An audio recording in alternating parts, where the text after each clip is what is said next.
Hey, I'm Helena from Alpha Korean class, and today let's spice things up. We are talking about hobbies and free time in Korean. Telling about hobbies, it's a game changer. It makes you more relatable, shows you care about what they enjoy, and lets you share a slice of your world. By the end of this, you will confidently talk about hobbies, ask about free time, and make your chats in Korean way more interesting. Ready to make your small talk big? Let's go! Craving natural everyday Korean? Meet Organic Korean. Level up from upper beginner to confident speaker with 50 real-life situations and accompanying audio files. Start speaking like a local today. Grab your Organic Korean at alphakoreanclass.com. Real talk begins now. We all love talking about things that excite us, don't we? Your passions tend to shine brightest when you are doing what you love. When I was in high school, I was pretty introverted. But there was a singer-songwriter I adored, 서태지. Though I was usually quiet whenever 서태지 was the topic of conversation, I became energetic, my eyes sparkled, and I talked a lot more. Each of us has this source of passion and this gem of energy within us. You might call it a hobby or something you just love. Well, I'm here to help you liberate this energy in conversation and build a connection with others through it.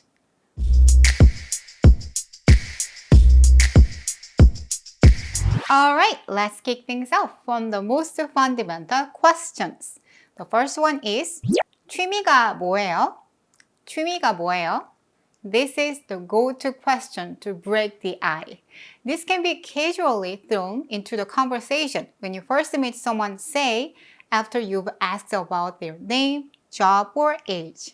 A seamless transition from small talk to something more personal. 주말에 뭐 해요?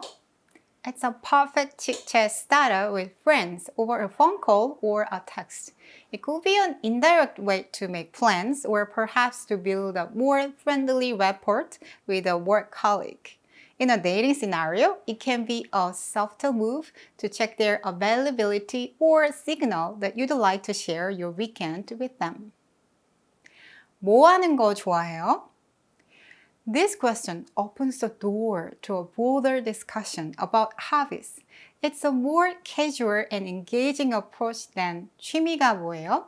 It's among my favorite ways to steer out a conversation, although it essentially served the same purpose as 취미가 뭐예요?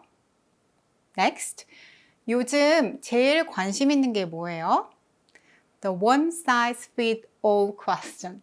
Perfect even for those who claim not to have a particular hobby. I find this question delightful because it invites a variety of responses. For example, I could share my newfound interest in a vegetable and fruit science, or express my growing concern about global warming. 시간 있을 때 주로 뭐 해요? Ideal for those initial stages when you are just starting to know each other. In my opinion, this feels less intrusive than direct asking about hobbies. The phrase 시간 있을 때 stands for 여가 시간에. Although you could also use 여가 시간에 주로 뭐 해요?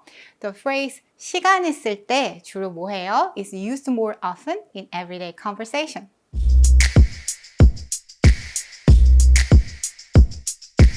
Alright everyone, it's time to polish and flaunt our sparkling gems, our hobbies, and everything that stirs up our passion.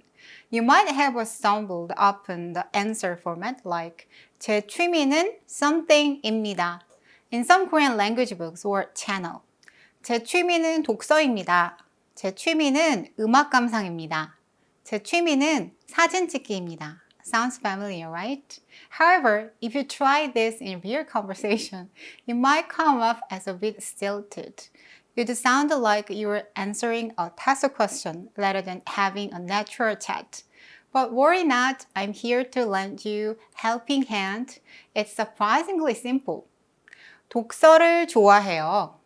음악 듣는 걸 좋아해요. 사진 찍는 걸 좋아해요. Bingo, see?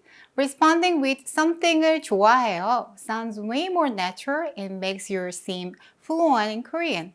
However, you need to express your hobbies in the form of noun phrases rather than verbs to nail it.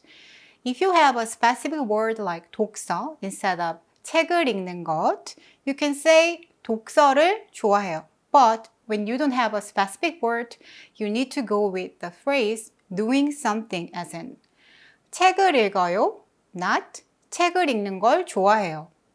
음악을 들어요, not 음악 듣는 걸 좋아해요. If you are still confused about this grammar point or find it a bit fuzzy since you last studied it, I highly recommend watching my video on how to conjugate Korean adjectives into noun modifiers. Here. Now, let's personalize your basic questions a bit. If we stick to these straightforward replies, our conversation might sound monotonous and lack the spark to get it flowing.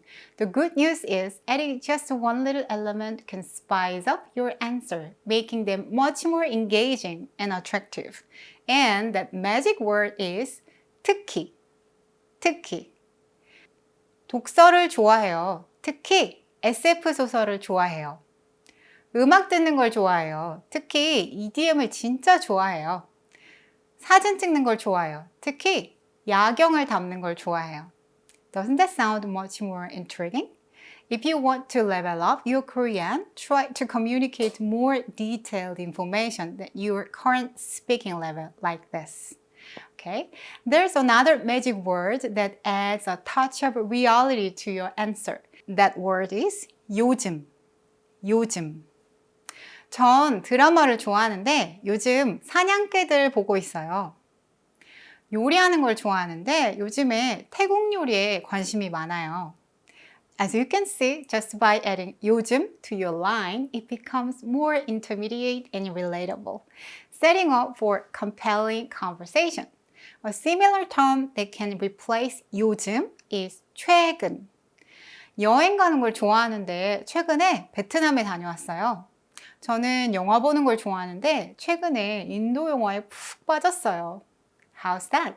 Just by sprinkle in words like 요즘 or 최근, your chatter becomes incredibly vibrant and alluring. These powerful little words serve as magnets, pulling your conversation partner right into the discourse.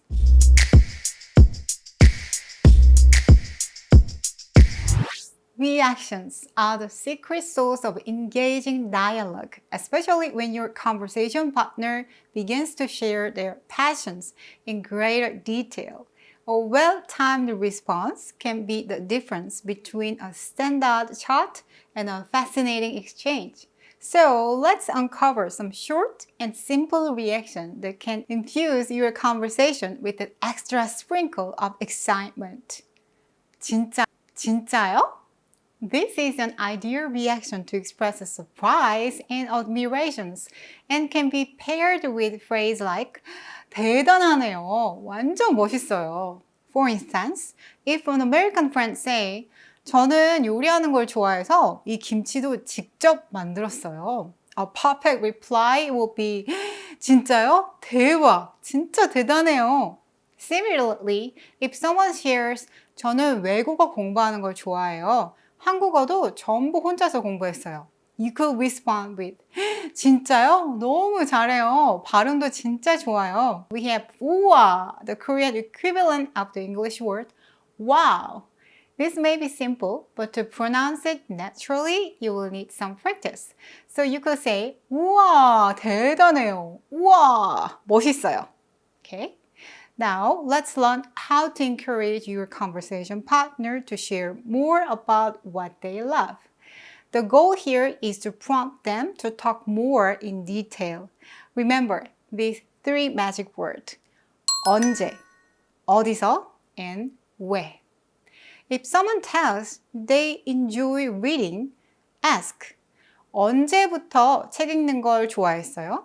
You might hear some personal, intriguing stories that you never expected. Next, try asking. 어디에서 책 읽는 걸 제일 좋아해요? We all have places that brings up comfort and joy. Yet few people ask about these personal refuges. Sharing such spaces can foster a closer connection with anyone. Lastly, the most concise yet compelling question is simply where. However, to make it easier to them to answer, try narrowing down the scope of your question. Instead of asking 왜 책 읽는 걸 좋아해요? Consider 왜 카페에서 책 읽는 걸 좋아해요? Or 왜 작년부터 책 읽는 걸 좋아하게 됐어요? Who knows, you might be treated to some unexpected and fascinating stories. Alright, language explorers, we've journeyed through the nuance of Korean conversation, covering hobbies, free times, and authentic responses. I trust these insights will help you create more engaging chat and build deeper bonds and inspire you to share your own hobbies with me. So, don't forget to leave a comment below and let us know what activities bring you joy during your free time. And keep practicing, stay curious, and don't forget to hit the like button for me. And if you found this video helpful, subscribe and turn on the notification bell so you don't miss out on more fun and useful Korean lessons. Until next time, remember to love your learning and keep the Korean spirit alive. You can do it because I'm with you. 안녕!